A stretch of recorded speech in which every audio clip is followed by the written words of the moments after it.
Greetings, my name is Andy, and here's another yoga class themes video, continuing along our path in the alphabet series. So what is my goal, my hope, and my dream?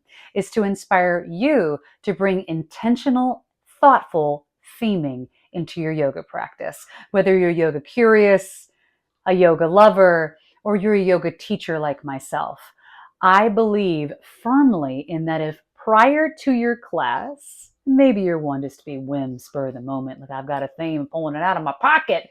But when you plan ahead of time and you bring that effort and energy into the theming that you incorporate into your class, I believe it is that much more impactful and that your students will resonate with that particular theme and take it off the mat. So this is all about purpose past the poses, being more than just about the movement, that yoga is an opportunity for us to get insight. Right?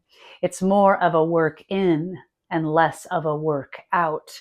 There is, of course, the physical benefits of asana, and I'm not going to minimize those because I believe that those are also beautiful and very important. However, the other opportunities we have to learn more about ourselves, to really contemplate and question why and think about what it is that we're doing and why we're doing it and applying a greater theme to it, I think makes the classes both fun and functional, right? Physically beneficial and philosophically stimulating. And this is all about contemplation station. So these are just examples, right? I'm using the overall alphabet as a theme in and of itself. And then with each letter, I pull up words that start with that letter. And then I think about which words really resonate with me and align with me. So we've made it, like a fucking pirate, to the letter R. Rowdy. Woo! A lot of really beautiful words that start with a letter R. And as is tradition for me, I always find it difficult to just select three. But indeed, I did. And the three that I chose for this particular letter, the letter R, well, reveal, receptive, and recover. All right. So these were the three words that resonated with me. Another really great R word. Just got to put it in there. Why are they important to me? So reveal. I believe that when we are in positions and we are brushing up against the edge of our discomfort and we are asked to practice being with our breath, coming back to our breath, not being judgmental, that we can really reveal a lot in this practice, meaning reveal some of the negative thoughts that we have on repeat, reveal how quick we are potentially to judge ourselves when we fall out of a pose. What's the first thing that comes to mind?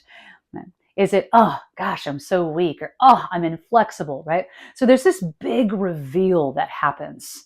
And you may not notice it unless it's like, hey, this is what we're going to be focusing on.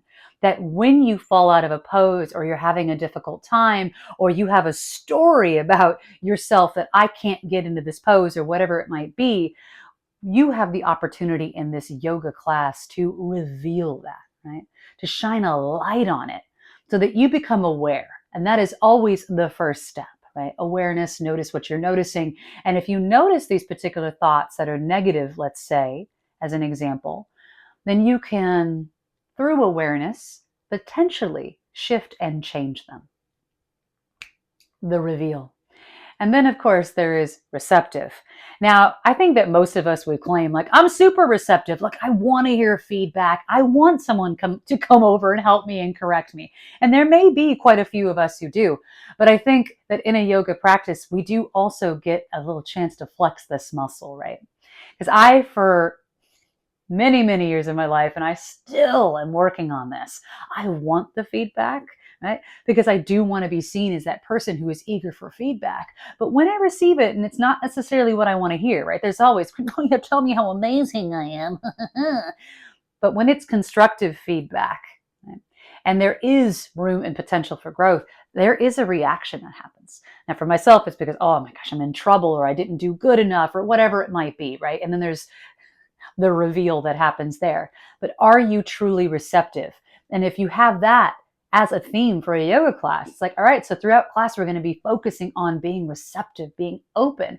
And so I'm going to come over and I'm going to correct poses and kind of be aware of your first initial reaction. And we may not be able to control our initial reaction. And another really great R word.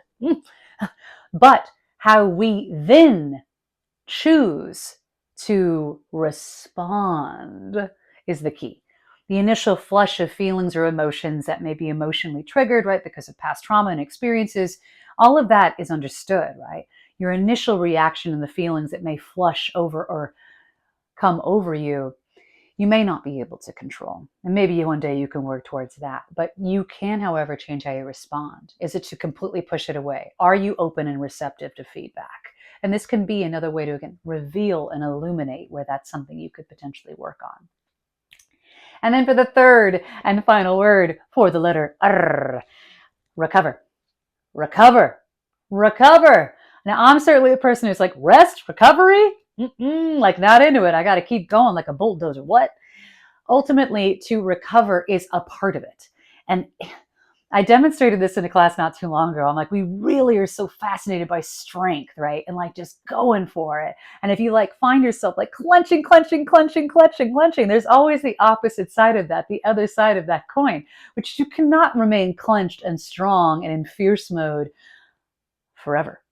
There has to be the pendulum swing in the other direction. There must be the chance for recovery, the chance to recover. And so bringing that up in class of like, you can be really forceful in a pose, but can you come out of it and be soft, right? There is a concept in yoga of sthira and sukha, right? The strength and the softness, the effort, the ease, right? And I think that this is a really key component. And it's something I have to remind myself about all the time, which is I go hard. That means I need to be soft and I need to recover. I need both ends of the equation and in between. Right? Now, I do hope that you enjoyed this video and that you will join me for the next as we move along our path in the alphabet series. We will be doing the letter S next time. If you're liking what you're seeing, please click like. If you're loving it, subscribe. Be a part of this, the movement for intentionality, right? Bringing themes to yoga that are thought-provoking and make the class and experience fun and functional. Until next time, many blessings.